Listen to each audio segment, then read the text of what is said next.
सबको शलोम यीशु मसीह नासरी के नाम में। आज एक इस्लाम आतंकवाद का घिनौनापन जो आप देख रहे हैं इज़राइल के अंदर, ये वो अमालेकी, मिद्यानी, हित्ती जो बाइबल में कहे गए हैं, ये वो लोग हैं जो कभी विश्वास योग्य थे, न हैं, न रहेंगे। इनकी शिक्षा जिहादियों की, ये जो इस्लाम से निकले हुए हैं और उनके काम और कारनामे आप देख रहे हैं, ये सारे दृश्य और सब जगह पर इंटरनेशनल नेटवर्क पर ये सारे चीज़ें हैं कि इनकी मानसिकता कितनी गिरी हुई है। ये वो लोग हैं जो शैतान हैं, ये जानवर भी नहीं हैं, ये शैतान हैं और उनकी परवरिश है। और इनके ये वो सांप हैं, शैतान वो सांप हैं और इनके बच्चे भी सपोले हैं। ये जहाँ पाए जाएंगे ये डसेंगे। ये धोखा देने वाले एक घिनौना स्वरूप है इनका, जिसमें ये उत्साहित हो रहे हैं। अभी तक 400 से ज़्यादा ये जो मिल्टन है आतंकवादी मारे जा चुके हैं और ये नेस्तनाबूद भी होना है। फाइनली इनकी हड्डियां 11 महीने तक गिनी जाएंगी। ये वो अच्छे से जान लें। बाइबल का खुदा यहोवा, उसका ये वचन है, किसी झूठे घिनौने शैतान का नहीं, और हमेशा तुम हारे हो, हमेशा हारे रहोगे। तुम वो बच्चों के साथ, उन बच्चियों के साथ जो घिनौना अपना दिखाते हो, तुम शैतान के अतिरिक्त कुछ नहीं हो। इसलिए तुम अपने झूठ को और सारा कुछ, उस पर मैं नहीं जाना चाहता। आज सारा संसार देख जरूर रहा है और ये होने वाली घटनाएं लगातार उस घिनौने आतंकवाद जो इस्लाम का है, चाहे वो कोई कट्टर हो। मैं जानता हूं सब मसीह विरोधी हैं, हमारे क्रिश्चियनों के विरोधी हैं, इज़राइल के विरोधी हैं, पर उसके बाद भी वहाँ का जो मिलिट्री का एक विशेष अधिकारी जोनाथन स्टैनबर्ग, उसकी भी खबर आई। वहाँ का मैं जानता हूँ बच्चों से लेके बुजुर्ग तक सैनिक है। हाँ, जो घटनाएं, कई बार ऐसी चीज़ें होती हैं, गलतियाँ बहुत भयानक होती हैं, पर यह पहले से निश्चित था कि ये उन दिनों को चुनते हैं, शैतान उन दिनों को चुनता है, खुशियों के छीनने के लिए आता है। ये सारे समस्त संसार के लोग जान ले कि इस्लाम वो है जो तुम्हारे सब सुख आरामों को छीन लेगा, चाहे वो कहीं का हो। ये एक ऐसी सच्चाई है जो छिपी हुई है, पर जब सामने आती है तो इज़राइल में उसका आप रूप देखिए। बहुत उनके लिए जो आप सफाइयां देते हैं, उनकी अच्छाइयों को, और जो दिखावा एक मुखौटा है, ये देश इसको भोगेगा बहुत जल्दी। इज़राइल तो खैर इन चीज़ों को संभाल लेगा, और कहीं ज़्यादा ये अमालेकी तो नेस्त नाबूद होंगे, और हो भी जाना चाहिए। आज प्रत्येक इज़राइल के अंदर, इज़राइली यहूदी के अंदर यह आ रहा होगा कि गाजा को मटिया मेट कर दिया जाए, नेस्त नाबूद कर दिया जाए। वो तमाम हिजबुल्ला और हमास को और ईरान को पूरी तरह से मिटा के रख दिया जाए, और ऐसा होना भी चाहिए। ये इंसान के, इंसानियत के दुश्मन हैं, ये हमेशा दुश्मन रहे हैं। इनके तमाम काम छिपे हुए, कैसे ये बुज़दिल कायर लोग, इनकी कायरता दिखती है इसमें। छिप के इधर उधर से आना, योजना बनाना, तुम कभी हासिल नहीं कर सकते। तुम सृष्टि रचयिता सेनाओं के यहोवा के विरोध में जो करने जा रहे हो और कर रहे हो, उसमें तुम कभी सफल नहीं हो सकते। तुम हर समय तुम नेस्त नाबूद हुए हो और यीशु के नाम में तुम होगे। मैं प्रत्येक और प्रत्येक बच्चे से लेकर बुजुर्ग तक यहूदियों के साथ हूं, पूरी रीति से साथ हूं। मुझे इनकी कोई चिंता नहीं। मैं जानता हूं ये डरपोक हैं, ये कायर हैं, ये इसी तरह से आते हैं लाभ उठाने के लिए। मैं तमाम उन शहीदों को और वो सब जो इस समय बंदी हैं, उनके लिए यीशु मसीह नासरी के नाम में मांगता हूं और चाहता हूं स्वर्गीय स्थानों से कि उसकी दृष्टि जो उन पे पड़ी है, निश्चित वो शांति देगा। वो शांति निश्चित, वो रोने वाली कौम नहीं है, वो तुमको सबक सिखाएगी। और सब चीज को अब समझ में आना है कि ये राजनीतिक भागीदारी और व्यापार कोई मतलब का नहीं है। ये हमेशा के दुश्मन है, ये परमेश्वर के बैरी हैं, ये तुम्हारे से मेल मिलाप कर ही नहीं सकते। बहुत जल्दी उन सबको इस घिनौने काम का जो जवाब मिलने जा रहा है, वो कल्पना भी नहीं कर सकते। इज़राइल को किसी की मदद की जरूरत नहीं है। पिता यहोवा उनके साथ है, हाशेम उनके साथ है। ये सारी बातें जो मैंने आपके सामने रखी हैं, इनके तमाम देखिए, प्रार्थनाओं में आइए। सिर्फ प्रार्थनाओं में नहीं, काम के द्वारा भी अपने आप को मैं तो प्रस्तुत करता हूं इज़राइल के लिए। और निश्चित मैं इस्लामवाद के लिए, वो मेरा विरोधी है, मैं स्वीकार करता हूं, जो इस्लाम को मानता है। और यहां मैं कोई सफाई नहीं दूंगा जहां तुम में इतनी कट्टरता और घिनौना है, जो शिक्षाएं झूठी हैं, ये सब जानते हैं। तुम कुछ भी नहीं कर सकते, तुम हमेशा हारे हुए हो। तुम पूरे 57 देश मिलकर भी इज़राइल का कुछ नहीं कर सकते, क्योंकि तुम इंसानियत के दुश्मन हो। और उन देशों से भी मुझे कुछ अपेक्षा नहीं है, क्योंकि ये देश और इनकी शिक्षाएं हमेशा परमेश्वर की विरोधी हैं और झूठी हैं और विरोधी रहेंगी। इनके बहकावे में ना आए और अब ज्यादा सतर्क हों और पूरी दृढ़ता से ये सारी चीजों को इन अपनी आग में जलाकर इनको राख बना दो, इन्हें राख बना दो।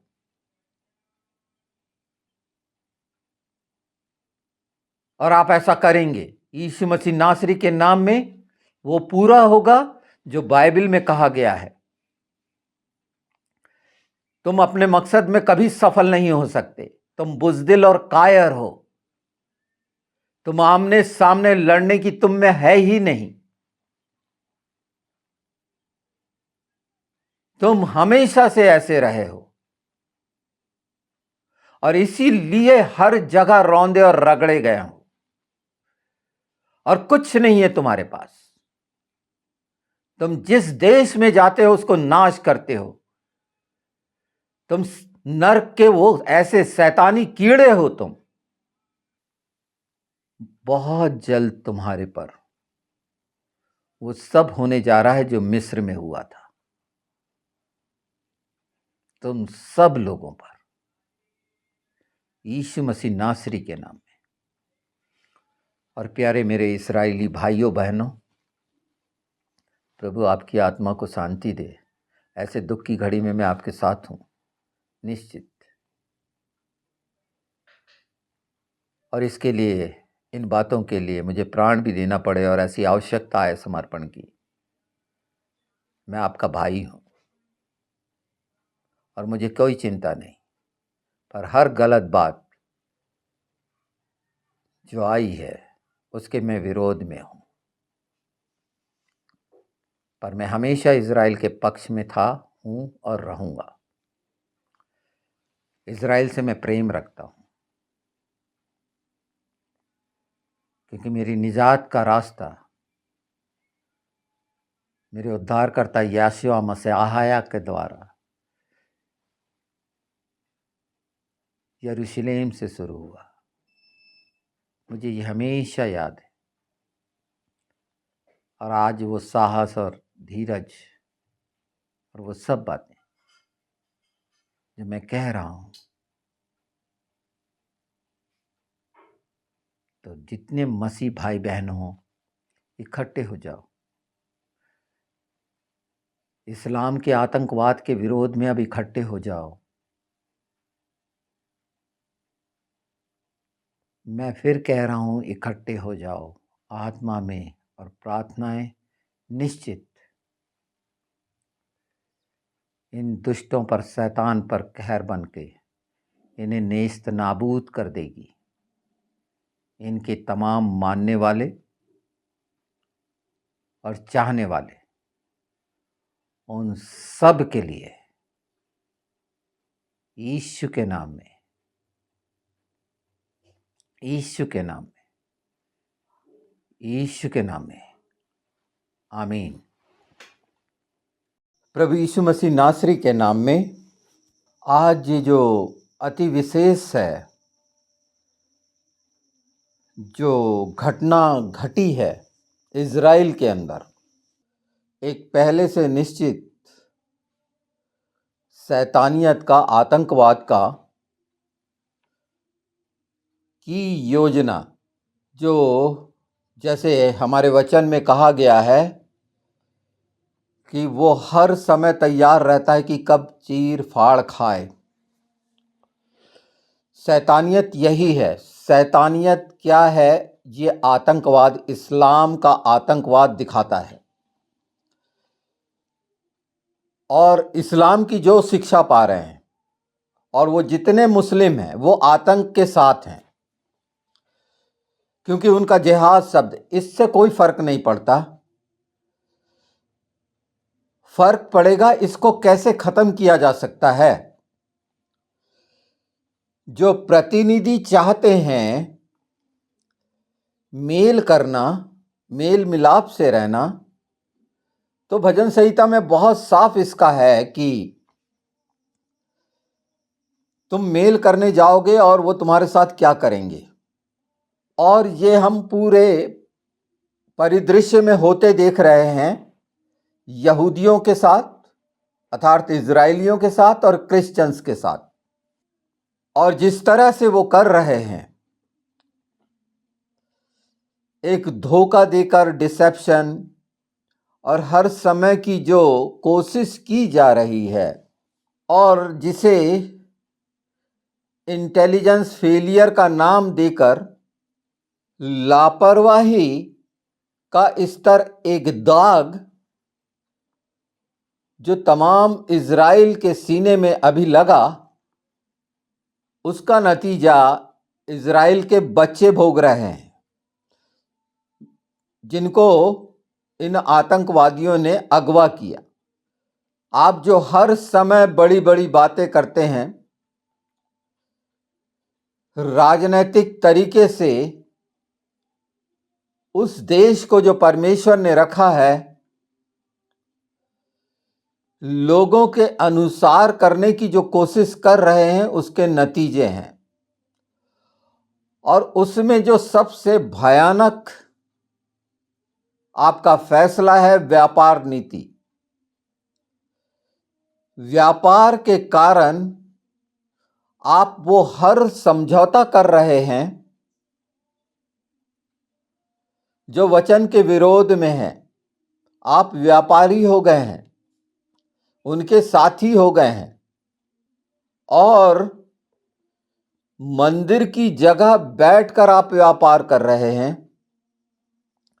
सिर्फ आप ही नहीं, क्रिश्चियन बिरादरी में चाहे वो कहीं के क्रिश्चियन हो, उन्होंने अपने देश को व्यापार नीति के तहत लाकर अपने आप को पैरालाइज कर लिया है और शैतानियत के साथ होकर आप जरूर क्रिश्चियन कहलाते हैं, पर मसीही जगत के लिए आप नकारे हैं। आपके गले में आवाज भी नहीं है। जब एक क्रिश्चियन मसीही प्रताड़ित होता है, आप कहीं आसपास नहीं होते, आप अंधे बहरे गूंगे हो जाते हैं। आज जब मैं ये बात बोल रहा हूं तो इस चीज का आभास जो होने वाला था बिल्कुल साफ साफ मेरे सामने प्रकट था कि कितने बड़े बुरी तरीके से जो होना है, और आपने सारे द्वार खोल के रख दिए। और वो व्यापार के कारण आज आप बड़ी बड़ी बात कर सकते हैं। आप में इतनी भी हिम्मत नहीं कि जैसे साउल को बोला गया था कि अमालेकी के एक को भी नहीं छोड़ना। आपको ये करना पड़ेगा। अगर इज़राइल का प्रतिनिधित्व, उसकी टॉप लीडरशिप साउल के जैसे काम कर रही है, तो निश्चित वहां के लिए एक दाऊद की जरूरत है। आप अब रिवेंज में जो भी आप रिटेलिएट करें, उसको अपने तरफ से प्रतिशोध या प्रतिरोध दिखाएं या जो कुछ भी, पर मूल में तो आपकी जड़ों में मट्ठा डल गया है। और उसका नतीजा है कि ये इस्लामवाद, मसीही विरोधी जो भी है, वो क्रिश्चियन को भी प्रताड़ित करेगा, यहूदी को भी प्रताड़ित करेगा। और ये हो रहा है सिर्फ जो क्रिश्चियन लोगों ने और यहूदी लोगों ने जिस तरह का व्यापार किया है, और उनसे संधि चाहते हैं जिनकी नींव ही तुम्हें काफिर ठहराती है। ये शैतानियत की चालाकी है, और ये बहुत साफ साफ स्पष्ट है। उसके बाद भी जैसे वचन कहता है, इब्रानी 3, इब्रानी 4, इब्रानी 3 में साफ कहा गया है कि आज जब उसकी आवाज सुनो तो अपने मनों को कठोर मत कर लो। इज़राइल के पक्ष में आवाज उठाना मेरा पहला कर्तव्य है। यरूशलेम के उस जगह को मैं डोम ऑफ द रॉक, जो उस शैतानियत का मकबरा है, वो जब मैं देखता हूं तो मुझे याद आता है 67 का, कि जब इज़राइल जीत चुके थे तो क्यों जॉर्डन के अधीन किया? क्यों? ये क्या है? कुछ नहीं है। और ये सब पंगु देश हैं जो हारे हुए हैं। पर आपने जो अपनी कमजोरी साबित की है, आपकी कूटनीति, राजनीति, और उसका नतीजा है कि सिर्फ इजरायली बेटे बेटियों का वो भोगना पड़ रहा है। निश्चित आप भी दुखी होंगे, पर फैसले आप ले रहे हैं, और ये साउल जैसे फैसले हैं। इससे कह देने से क्या होता है कि हम युद्ध में हैं। बहुत सारी वाहवाही के कारण इतने लापरवाह हो गए,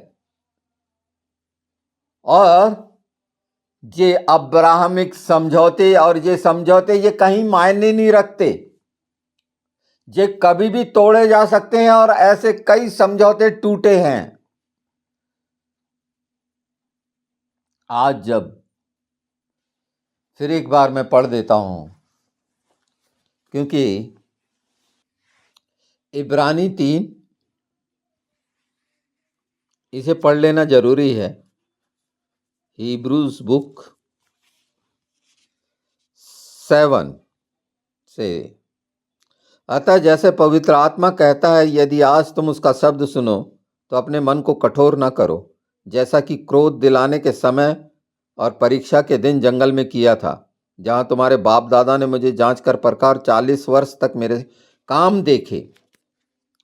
इस कारण मैं उस समय के लोगों से क्रोधित रहा और कहा, इनके मन सदा भटकते रहते हैं और इन्होंने मेरे मार्गों को नहीं पहचाना। तब मैंने क्रोध में शपथ खाई, वे मेरे विश्राम में प्रवेश करने ना पाएंगे। हे भाइयों, चौकस रहो कि तुम में ऐसा बुरा और अविश्वास मन न हो जो तुम्हें जीवते परमेश्वर से दूर हटा ले जाए। वरन जिस दिन तक आज का दिन कहा जाता है, हर दिन एक दूसरे को समझाते रहो, ऐसा ना हो कि तुम में से कोई जन पाप के छल में आकर कठोर हो जाए, क्योंकि हम मसीह के भागीदार हुए हैं यदि हम अपने प्रथम भरोसे पर अंत तक दृढ़ता से स्थिर रहें। जैसे कहा जाता है, यदि आज तुम उसका शब्द सुनो तो अपने मन को कठोर न करो। और क्या क्या हुआ था 17 देख लो। और वह 40 वर्ष तक किन लोगों से क्रोधित रहा? क्या उन्हीं से नहीं जिन्होंने पाप किया और उनके शव जंगल में पड़े रहे? तो समझना पड़ेगा किसने पाप किया और उनके शव आज जो क्या हो रहा है वहां, जिस तरह से हो रहा है, ये परमेश्वर को, जीवते खुदा को, कब तक ये यूएन अंतरराष्ट्रीय, ये सब के अंदर की आवाज मैं बता रहा हूं।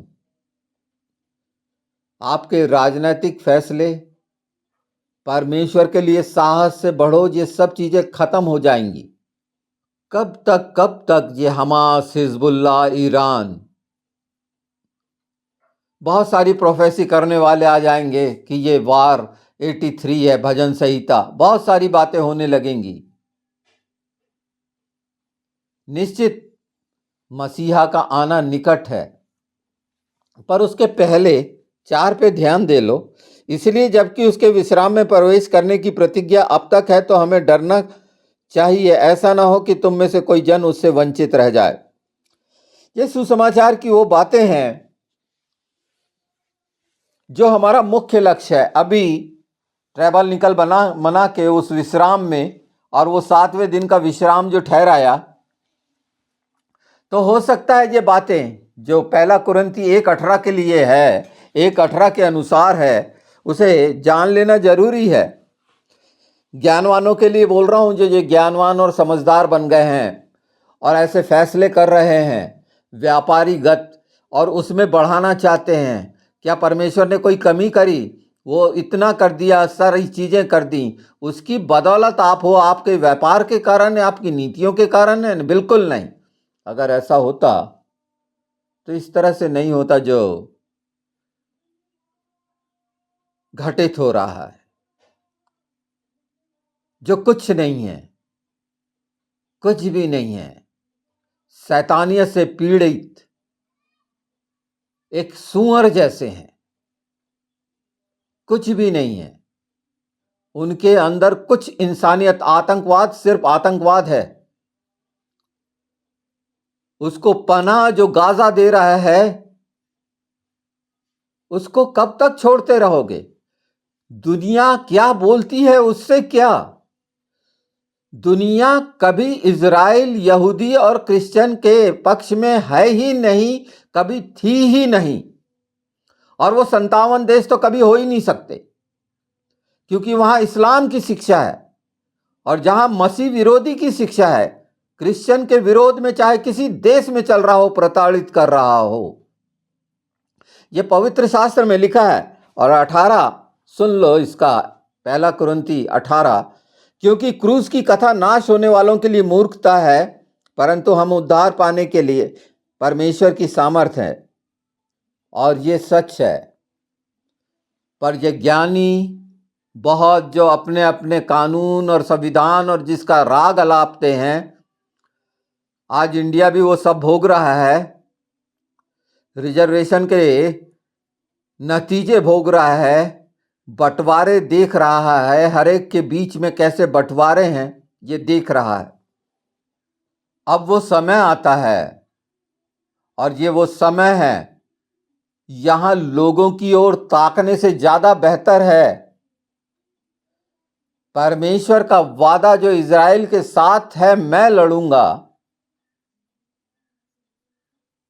तो उस पर भरोसा रखने से, पिता अब्बा यहोवा पर भरोसा रखने से ज्यादा तुम्हें अच्छा ये लगा कि तुम उन मनुष्यों पे भरोसा करो और जो कभी भी इंटेलिजेंस फेलियर की बात कहकर वो पन्ना वो बंद कर दें और वहां होने वाले प्रत्येक और प्रत्येक घटना और हत्या के लिए कौन जवाबदार है? सिर्फ और सिर्फ जो वहां का नेतृत्व कर रहा है और जो वो फैसले ले रहा है, वो व्यापारिक फैसले। जैसे क्रिश्चियन कंट्रियों ने व्यापारिक फैसले लेकर अपने हित के लिए, अपने देशों के लिए, क्रिश्चियन कंट्री तो कहलाते हैं पर है नहीं, तमाम प्रकार की शैतानियत और मूर्ति पूजा को स्थान देने वाले देश बन गए हैं। परमेश्वर जिससे घृणा करता है, और आपने क्या किया? आप उनके हाथों में अपनी औलादों को बलि होने के लिए सौंप रहे हैं। इतना सब रहते हुए भी कि कैसा धोखा देता है शैतान। एक शिकारी जो छिपा हुआ रहता है, भेष बदला हुआ रहता है, कैसे अपनी औरतों को, अपनी लड़कियों को बुर्खा के अंदर इस्तेमाल करके कैसे घिनौने घिनौने कृत्य करने वाला ये इस्लाम और उसका ये आतंकवाद। परमेश्वर के सिर को क्यों झुका रहे हो? अपने व्यापार नीति के कारण बंद करो ये व्यापार। ये आपसी समझौता करने वाले तुम होते कौन हो? तुम वचन के अनुसार क्यों नहीं अपने आप को स्थिर करते? और बार बार ये देखा गया है, फिर भी वो बचा रहा है। क्या इस बात की राह देख रहे हो कि आधा इज़राइल नाश हो जाए? क्या उस जगह, और जबकि समय एकदम करीब पहुंच चुका है, अपने दुश्मनों से कैसा वो शैतानियत है, उनकी आल औलाद और वो सब उसी खून के वो ही सीखे हुए हैं। वहां कोई बच्चा नहीं है।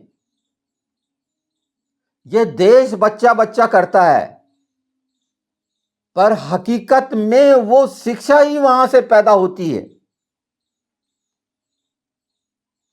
ये व्यापार बंद कर दो, ये व्यापार बंद कर दो, क्योंकि इससे भयानक नतीजे आने वाले हैं। इजरायली प्रधानमंत्री को गुहार लगाते सुना, विनती करते अमेरिका और उन देशों से, बताते हुए कि हमारे साथ ये हो गया और ये हो गया। क्या कर रहे हो? क्या कर रहे हो? मदद मदद मांग रहे हो? वो जो खुद का, जिनका पता नहीं, जो अच्छे से चल फिर नहीं सकते, ऐसों को नेतृत्व देने के नतीजे सारे देश भोग रहे हैं। इनका खून पानी हो चुका है। ये बेंजामिन नेतन्याहू इसलिए जाना जाता है कि उसके भाई ने युगांडा वाला काम किया था साहसिक, और ये व्यक्ति जो काम कर रहा है उसका नतीजा उस देश को कैसा मिल रहा है। 1400 लोग घायल हो गए, 250-300 लोग मार दिए गए, इजराइल की बेटियां लूट ली गईं, बच्चे लूट लिए गए, और हम युद्ध में हैं। ये कह देना काफी है। अभी भी सतर्क हो जाओ, अभी भी वक्त है, अभी भी संभल जाओ। ये यूएन की तरफ देखना बंद कर दो। ये सब जो इल्यूमिनाटी से रिलेटेड हैं, ये मसीह विरोधी हैं, इजराइल विरोधी हैं। ये सारे के सारे देश, अगर इनका कुछ सुनते हो तो ये सिर्फ एक डिसेप्शन है, धोखा है। इनसे कोई उम्मीद मत रखो। मुझे खुशी हुई कि मेरे देश के प्रधानमंत्री नरेंद्र मोदी ने पूरा समर्थन का वादा किया, साथ होने का वादा किया। इजराइल के साथ होने का वादा करना समझ में आया। और अभी तक वो क्रिश्चियन कंट्रियों के मुंह नहीं फूटे। हो सकता है यहाँ के कांग्रेसियों ने कुछ कहा हो या ना कहा हो, क्योंकि ना उनको समझ है। पर नरेंद्र मोदी को तो ये समझ है कि इजराइल को जो आशीष देगा, आशीष पाएगा परमेश्वर का। निश्चित नरेंद्र मोदी पर आशीष, इस देश पर आशीष इस बात के कारण मिलेगी, चाहे घटनाक्रम इस देश में राजनीतिक कुछ भी घटित हो रहा हो। लाख बुराइयां आप गिनाएं, लाख उस फेलियर गिनाएं नरेंद्र मोदी का, तो मैं इसके पक्ष में हूं ऐसा मत सोचो। अच्छा, इन सब के बावजूद भी जब बहुत आश्चर्यजनक बातें कही जाती हैं, सरप्राइज अटैक जैसा शब्द कितने बड़े फेलियर को दिखाता है। और ये हुआ है। तमाम राजनीतिक गतिविधियां कैसी शिथिल हैं, पैरालाइज हैं, ये दिखाता है। और ये साफ है, इजराइल में ये नहीं होना चाहिए। जिस तरह की बातें परमेश्वर ने रखी है, उसकी लोगों की रक्षा करने में अगर ये राजनीतिक असफलताएं हैं, तो असफलता के कारण बड़े स्पष्ट हैं कि निश्चित ऐसे लोगों को प्रतिनिधित्व करने का हक नहीं है। बिल्कुल ऐसे लोगों को सामने आना चाहिए अब, जो वाकई में प्रतिनिधित्व करने के लायक हों। जैसे न्यायियों के किताब में न्यायी करा करते थे, जजेस करा करते थे। अब एक लंबे समय तक का युद्ध, बस युद्ध और कोई सॉल्यूशन नहीं। पिछली बार भी ऐसे ही हुआ। अपने आप के शक्ति प्रदर्शन में लगे हुए वाहवाही कराने वाले ये डेमोक्रेसी कैसी है? आप दिखावा करते हैं एक होने का, अपने लोगों का बलिदान करने में आप उन्हें चारा बनाते हैं। लोगों के बीच आज जो बहनें, बच्चे और सैनिक जो उन लोगों ने अगवा किए और उनके साथ जो सलूक हो रहा है, इसके लिए पूरे पूरे आप लोग जवाबदार हैं। सिर्फ सरप्राइज अटैक कह के अपने निकम्मेपन को मत छिपाओ, या सचमुच में कायर हो गए हो। या घमंड से भर गए हो कि कोई तुमसे आगे नहीं है, और खुला छोड़ रहे हो, तुम्हारी बाड़ें तोड़ी जा रही हैं, तुम्हारे टैंक छीने जा रहे हैं। ये बहुत शर्मनाक है, ये बहुत ज्यादा शर्मनाक है। और कब तक ऐसा? फैसला आपको लेना है, आर या पार, साफ कर दो। सांप की औलाद सपोले ही होते हैं, वो कोई बच्चे नहीं होते। उनके हाथों में गन है, बार बार प्रदर्शन करते हैं। ये भूल जाओ, ये यूएन है और वो सबको, ये कभी साथ थे न होंगे। और अगर आप लोग भी उन्हीं के साथ हैं, जिसका मुझे संदेह है, तो बहुत जल्दी वो चीजें पूरी होने जा रही हैं। ये आपके छिलके निकले चाप 57-84 के, दिख रहा है कैसा द्वार खुला है, दिख रहा है, और कैसे घुसे हैं दिख रहा है। पर उसके बावजूद भी मैं वहाँ के तमाम लोग जिन्होंने अपने खोए हैं यीशु मसीह नासरी के नाम में, मैं मन वचन कर्मना प्राण शरीर आत्मा के साथ आपके साथ हूँ। मैं इज़राइल के साथ हूँ। मैं आतंकवादी इस्लाम के साथ नहीं हूँ, शैतान के साथ नहीं हूँ। और सिर्फ क्रिश्चियन होके ये बात कह रहा हूँ, यही नहीं, एक फौजी की संतान की तरह कह रहा हूँ। हमारे देश ने निश्चित समर्थन किया है। प्रधानमंत्री नरेंद्र मोदी तारीफ के लायक हैं इस बात पर कि उन्होंने जो आतंकवाद का इस देश में, और जो डर बना है इस्लाम का इस देश को, क्योंकि इनका कोई भरोसा नहीं, और हम देखते आए हैं इनके घरों में कैसे हथियार छिपे रहते हैं। इस पर मैं चर्चा नहीं करना चाहूँगा क्योंकि इनकी भी सच्चाइयाँ बहुत जल्दी सामने आ जाएंगी, और वो सच्चाइयाँ बहुत घिनौनी होंगी। ये इस देश को भी सोच लेना है।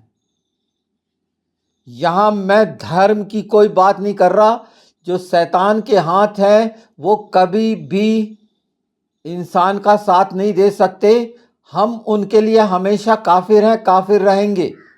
यहाँ का दोगलापन भी खत्म करना चाहिए ये तमाम सोशल प्लेटफार्मों को, और अपनी सुरक्षा, आंख मत बंद करो इनके तरफ से। ये कभी भी धोखा देकर, जैसे इजराइल में हुआ, इंडिया में भी हो सकता है। मैं यीशु के नाम में चाहता हूँ तमाम सैनिकों को जो शैतानियत के शिकार हुए हैं, अपनी जानें दी हैं,